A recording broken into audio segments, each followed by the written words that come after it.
বসে বসে বোর হয়ে যাচ্ছি, কি কি করব। হ্যাঁ, বন্ধুকে একবার ফোন করে দুর্গাপূজা একটা পাঞ্জাবি কিনতে বলবো। হ্যালো, হ্যাঁ বল। কোথায় আছিস? এই তো একটু বেরিয়েছি। একটা কাজ ছিল। কি কাজ বল? ঠিক আছে, আমাদের বাড়িতে আয়। ঠিক আছে, আমি বলছি। আবার তোদের বাড়ি যেতে হবে? আরে 1 hour later. হ্যাঁ বল, কি কাজ? বলছে জলটা দিকে এনে দে। এটার জন্য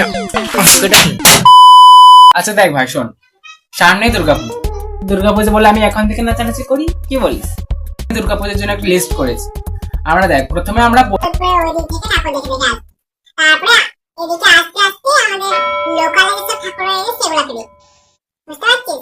আরে বাবা, দুর্গাপূজা আসতে এখন অনেক দেরি আছে। হ্যাঁ, দেখ দুর্গাপূজার মানে সবাই সবাইকে গিফট দেবে।